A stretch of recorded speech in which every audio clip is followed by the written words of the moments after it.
After 2 consecutive interest rate cuts, are we now seeing any changes in the GTA housing market? Well, in today's video, I'll break down the latest trends in real estate by taking a look at the July 2024 housing market report for the GTA, focusing in on Toronto, York, and Durham region. And we're going to determine how these stats are impacting both buyers and sellers. Hi there and welcome. For those of you that don't know me, I'm Sonia Ramgobin, a realtor with Remax Real Properties servicing the Durham region and GTA. First up, let's talk about the Greater Toronto Area as a whole. So in July, the GTA saw a bit of a slowdown compared to previous months. Overall, sales were down by about 13% compared to June, but the average home price remained pretty stable at around 1.1 million.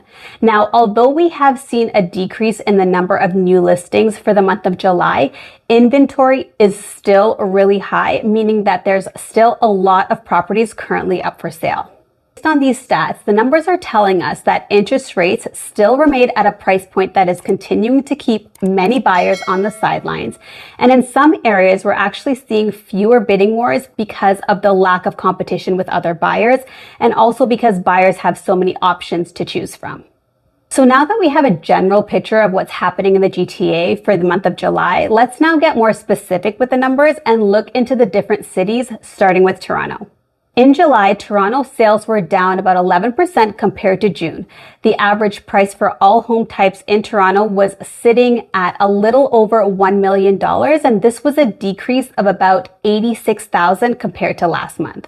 Also, the number of new listings in July decreased by 11% compared to June. Those of you that are interested in knowing the average price for each property type in Toronto, take a look at this breakdown. So as you can see, out of all of the different types of homes, we're seeing that detached homes in Toronto had the largest price drop, which was about 100,000 compared to last month.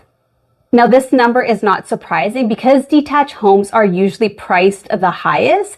It makes sense that we're seeing the largest price drop in this type of property in Toronto, because what's happening here is that many homeowners that are trying to sell their detached homes are having to adjust their price points in order to get their homes sold. Next, let's talk about York region. So sales were down 13% compared to last month. The average price for all home types in York region was sitting at about 1.3 million. And this is a decrease of about 79,000 compared to last month. And the number of new listings in July decreased by 9% compared to June. Again, let's take a look at the average sale prices of the different types of homes. Just like in Toronto, detached homes in York region saw the greatest price drop, which again was a decrease of about 100,000. Finally, let's take a look at Durham region, where affordability is still a key selling point. So sales were down in Durham at about 11% compared to last month. The average price for all home types in Durham region was sitting at a little over 900,000. So that's a decrease of about 40,000 compared to June. Finally, the number of homes listed for sale decreased by 9% compared to June. Again, if we take a look at the average sale price for the different home types, we'll see here that condo sales actually saw the greatest price drop in July, which was a price drop of about 61,000. This scenario, the price drop in condo prices may be mainly due to the fact that more investors are trying to sell off their investment units, so they are being more flexible with their selling price. So overall, based on all of the stats, we can see that all cities in GTA are seeing similar trends. All numbers are on a downward trend compared to last month. Average home prices have seen the biggest price drop in Toronto and York region, and that can be due to the fact that the homes in these specific areas are priced higher. So in order for the homes to be more affordable for buyers, sellers in these areas are having to adjust their prices. In Durham region, there have been an increase in bidding wars for homes priced in the 500 to 600,000 range. And this is happening because this is the price point that many buyers can afford. So there's more competition.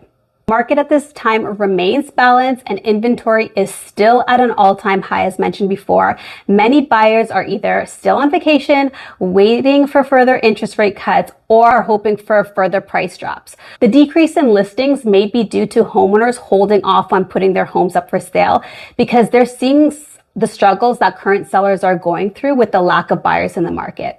So with all that being said, this remains a great opportunity for qualified first-time home buyers because there is a lot to choose from, and depending on the area, there can be more time to negotiate a better deal. Sellers, on the other hand, depending on where you are, you may have to continue to be prepared for longer listing times and consider pricing competitively to attract more interest. One last thing I want to note is that I think it'll be interesting to see what happens in September, as many buyers are waiting to hear about the next interest rate announcement, and that's set for September 4th. Many analysts are predicting yet another rate cut. So if they are correct, we'll see if this will now be enough to encourage more buyers to make a move. Well, I hope all this information helped you get a better understanding of what's happening in the GTA housing market for the month of July.